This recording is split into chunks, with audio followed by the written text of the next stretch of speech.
Shalom saudara, selamat pagi. Pagi hari ini saya akan meneruskan apa yang kemarin telah kita pelajari bersama-sama. Saudara, Hakim-Hakim pasal yang ke-7.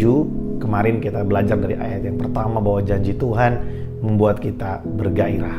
Nah, hari ini kita akan melihat di ayat yang ketiga dari Hakim-Hakim pasal yang ke-7. Di sana dikatakan, maka sekarang suruhlah kepada rakyat itu demikian. Siapa yang takut dan gentar, biarlah ia pulang enyah dari pegunungan Gilead. Lalu pulanglah 22.000 orang dari rakyat itu dan tinggallah 10.000 orang. Wow. Saudara, kalau saudara ingat di hari Minggu kemarin kita belajar bahwa orang yang bersama-sama dengan Gideon pada saat itu ada 32.000 orang, saudara. Ya, 32.000 orang itu banyaknya luar biasa. Tapi ternyata dari 32.000 orang itu 22.000 orangnya adalah orang-orang yang penakut, saudara. Sehingga ketika Gideon menanyai mereka, apabila kamu takut silahkan pulang. Nah, Gideon mungkin berharap mungkin yang pulang cuma 1.000 atau 2.000, tapi yang pulang 22.000 orang, lebih dari setengah. Ya, nah saudara, di sini kita melihat bahwa sebenarnya posisi orang Israel pada saat mereka ada di pegunungan itu, mereka ada di atas, saudara, dan orang Midian itu ada di bawah. Orang Midian ada di lembah, mereka ada di atas pegunungan. Jadi mereka bisa dengan baik melihat posisi lawan mereka. Mereka bisa dengan jelas melihat apa yang sedang dipersiapkan oleh orang Midian. Sekalipun jumlah orang Midian pada saat itu sangat banyak. Ya, kalau saudara bisa membaca di pasal 7 dikatakan bahwa jumlah orang Midian yang datang itu banyaknya seperti belalang. Nah, dalam Alkitab kalau menulis jumlah dengan menggunakan perumpamaan itu berarti sangat banyak, saudara, ya. Bahkan dikatakan unta mereka itu seperti pasir di laut. Sangat banyak, tidak terhitung banyaknya. Nah, bangsa Israel pada saat itu bersama dengan Gideon hanya ada 10.000 orang yang tertinggal. Sebelumnya ada 32.000 orang, sebelum 22.000 orang yang takut itu pulang.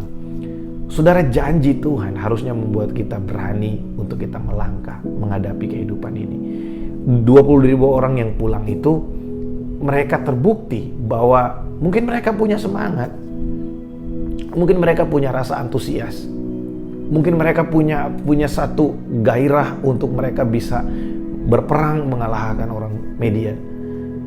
Tapi ternyata di dalam hati mereka, ketika mereka mungkin melihat jumlah orang Midian yang sangat banyak, jumlah musuh yang sangat banyak seperti belalang jumlahnya yang sangat banyak, dan binatang-binatang yang menyertai mereka itu seperti pasir di laut yang sangat banyak.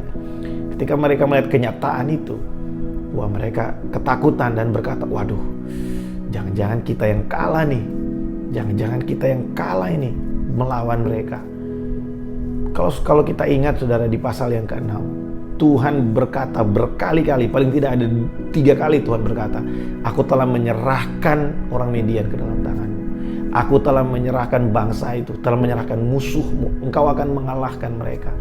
Saudara, janji Tuhan itu adalah janji yang pasti bagi setiap kita. Nah, saudara, dalam perjanjian baru Paulus berkata bahwa Kristus itu adalah ya bagi setiap janji Allah. Di dalam Kristus tidak ada ya atau tidak. Di dalam Kristus itu hanya ada ya. Makanya kita berkata amin untuk segala firman Tuhan. Saudara, Paulus ingin mengajarkan kita bahwa di dalam Yesus Kristus Tuhan, maka setiap janji Allah bagi kita itu adalah sebuah kepastian.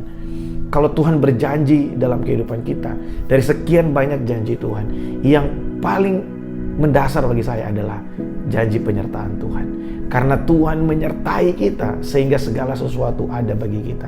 Tuhan menyertai kita sehingga kita memiliki segala kemampuan untuk kita melaksanakan segala pekerjaan kita. Ketika Tuhan menyertai kita, maka penyertaan Tuhan juga mendatangkan penyediaan dan perlindungan bagi setiap kita. Saudara, dan janji penyertaan Tuhan itu adalah janji yang pasti bagi kita. Tidak peduli seberapa jauh kita pergi, tidak ada tempat yang tidak bisa Tuhan sampai di sana. Ada Mazmur Daud berkata, kemanakah aku dapat pergi menjauhi roh-Mu ya Allah? Aku mendaki ke langit, Engkau ada di sana. Aku turun ke lembah maut, Engkau pun ada di sana. Saudara, Tuhan selalu ada bagi kita, sehingga kita seharusnya berani untuk menghadapi segala kenyataan yang ada di dalam kehidupan ini. Seberat apapun kenyataan itu, kita tahu bahwa Tuhan bersama dengan kita. Kita tahu bahwa janji Tuhan selalu ada bagi kita. Dan janji Tuhan adalah janji yang murni. Janji Tuhan adalah janji yang ya dan amin. Di dalam Tuhan nggak ada abu-abu. Kalau Tuhan berkata, aku menyertai engkau, Dia menyertai kita. Nah, kadang saudara yang jadi persoalan adalah kita yang suka lupa kalau Tuhan menyertai kita. Kita hanya ingat Tuhan menyertai kita dalam situasi-situasi yang sulit. Tapi ketika kita kelimpahan, doa kita dijawab, kita mendapat kesembuhan, kita lupa kalau Tuhan menyertai kita, sehingga kita hidup suka-suka kita, sehingga kita hidup mau-mau kita. Kita lupa bahwa ada kekudusan Tuhan dalam hidup kita. Kita lupa bahwa pribadi yang bersama dengan kita adalah pribadi yang kudus, sehingga kita menaruh standar yang rendah terhadap kekudusan itu. Kita lupa bahwa penyertaan Tuhan itu bukan hanya berlaku ketika kita ada dalam situasi yang sulit, tapi penyertaan juga berlaku ketika kita ada dalam situasi yang baik. Biarlah kita terus menyadari bahwa Tuhan bersama dengan kita, sehingga kita berani melangkah dari hari ke hari. Kita berjalan, kita tahu bahwa Tuhan memimpin kita. Dia menyertai kita bukan di kiri atau kanan kita. Dia menyertai kita dengan tinggal di dalam kita. Saya berdoa biar apa yang saya bagikan pagi ini jadi berkat bagi setiap kita. Mari sama-sama kita datang di hadapan Tuhan. Kami bersyukur buat firman-Mu pagi hari ini Tuhan. Berkati umat-Mu dimanapun berada. Biar setiap kami pagi hari ini belajar sesuatu dari Engkau. Dari firman-Mu. Bagaimana bangsa Israel yang Tuhan menyaring mereka. Dan kami juga belajar pagi hari ini. Biar kami memiliki keberanian karena kami tahu kami memiliki janji yang pasti dalam Engkau. Di dalam Tuhan tidak ada ya atau tidak. Yang ada hanya ya, ada kepastian dalam setiap janji yang Tuhan berikan bagi kami. Kami bersyukur Tuhan, segala pujian bagi Engkau, berkat-Mu bagi umat-Mu sepanjang hari ini Tuhan. Dalam nama Yesus kami berdoa. Amin.